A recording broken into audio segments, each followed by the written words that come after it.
الحمد لله وحده والصلاة والسلام على من لا نبي بعد أما بعد. عن نبي أيوب رضي الله عنه قال قال النبي صلى الله عليه وسلم من صام رمضان ثم أتبعه بست من شوال فذلك صيام الدهر.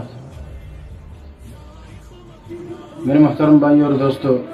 رمضان المبارک کے بعد یہ شوال کا مہینہ، شوال کے مہینے کی بہت سارے فضائل علماء نے لکھے، جس میں سے ایک مین اور بڑی فضیلت جیسے اس حدیث کی روشنی میں پتہ چل گیا ہوگا، وہ شوال کے روزوں کے متعلق ہیں۔ شوال کے 6 روزے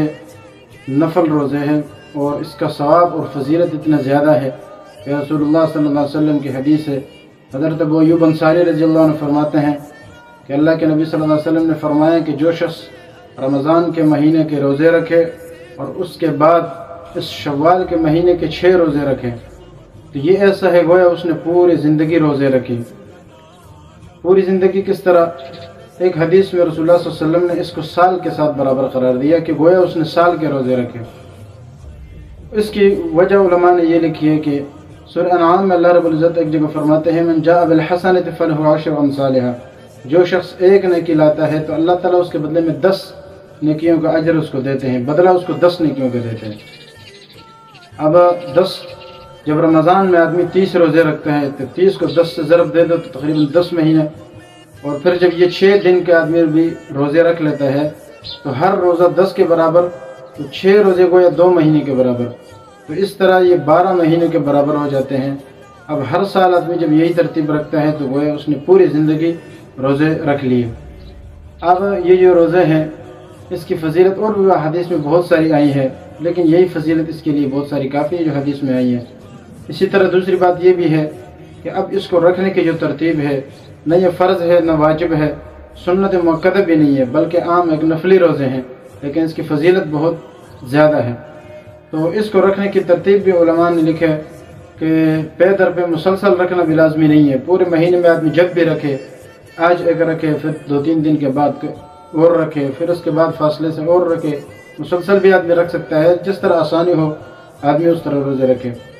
پھر اس کو کب رکھنا ہے؟ بعض علماء نے تو لکھا ہے کہ عید کے دن تو نہیں رکھ سکتے، اس کے فوراً دوسرے بعد آدمی رکھنا شروع کر دے۔ بعض نے کہا کہ پھر بعد میں تاخیر سے بھی رکھ لے، بہرحال اس میں کوئی پابندی نہیں ہے۔ لیکن ایک حدیث میں بخاری شریف کی ایک روایت میں جو اشارہ ملتا ہے وہی سب سے بہتر ہے، اور وہ یہ ہے کہ جیسے کہ حضرت عبداللہ بن عامر رضی اللہ تعالیٰ عنہ فرماتے ہیں کہ رسول اللہ صلی اللہ علیہ وسلم نے فرمایا ان احب الصیام الی اللہ صوم داؤد، کہ سب سے بہترین روزے اللہ تعالیٰ کو جو پسند ہے وہ داؤد علیہ السلام کے روزے ہیں، اور وہ اس طرح کہ کان یصوم یوما ویفطر یوما، آپ ایک دن روزہ رکھتے ایک دن افطار کرتے، ایک دن روزہ ایک دن افطار۔ اب اس ترتیب سے جب آدمی روزے رکھتا ہے تو فرمایا کہ اللہ تعالیٰ کو سب سے زیادہ پسند یہ روزے ہیں۔ اس کی وجہ بھی علماء نے یہ لکھی ہے کہ اب ایک آدمی جب مسلسل روزے رکھتا ہے تو اس کی ایک عادت بن جاتی ہے، جبکہ روزہ نام ہے نفس کو کنٹرول کرنے کا اور تقوی اختیار کرنے کا، اور اس میں جو طریقہ داؤد علیہ السلام نے اختیار کیا ہے وہ بڑا عجیب ہے۔ وہ اس طرح کہ ایک آدمی جب روزے رکھتا ہے، ایک دن رکھتا ہے، 2 دن مسلسل آدمی جب رکھتا ہے تو وہ اس کی روٹین بن جاتی ہے، پھر اس کے لیے رکھنا یہ ایک عادت کے طور پر ہوتا ہے اور مشکل نہیں ہوتی۔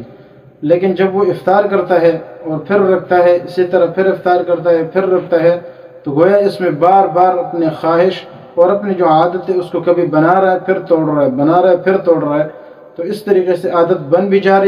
جا رہی ہے اور ٹوٹتی بھی جا رہی ہے، تو ایک طرف آدمی خواہش پر نہیں چل سکتا ہے۔ تو یہ اس کی فضیلت ایک بہت اچھی تعبیر علماء نے اس کی لکھی ہے۔ تو اس لیے آدمی روزے رکھے، 6 دن کے روزے ہیں، اور علماء نے لکھا ہے کہ بہتر تو یہی ہے کہ آدمی کے ذمے جو قضا روزے ہو وہ قضا روزے آدمی اس کو پورا کرے، یعنی ایک آدمی نے کسی وجہ سے روزے نہیں رکھے رمضان کے روزے، اب وہ قضا روزے اس پر فرض ہے، اب لازمی تو یہی ہے کہ یہ قضا، کیونکہ ایک نفل کا درجہ قضا سے کم ہے، تو اس لیے بہتر یہی ہے کہ آدمی قضا روزوں کو پورا کرے۔ انسان کی زندگی کا کوئی پتہ نہیں ہے، کسی بھی وقت موت آ سکتی ہے، تو اس لیے آدمی کو چاہیے کہ یہ روزے تو رکھے لیکن قضا روزے رکھے، تو وہ بہتر اس لیے کہ ایک تو قضا بھی ہو جائے گی، اور پھر اس مہینے میں روزہ رکھنے کی وجہ سے امید ہے کہ اللہ تعالیٰ ان روزوں کا ثواب بھی اس میں اللہ تعالیٰ عطا فرمائے۔ دعا ہے کہ اللہ تعالیٰ ہمیں اس پر عمل کرنے کی توفیق عطا فرمائے۔ وآخر دعوانا الحمدللہ رب العالمین۔ يرفع الله الذين آمنوا منكم والذين أوتوا العلم درجات والله بما تعملون خبير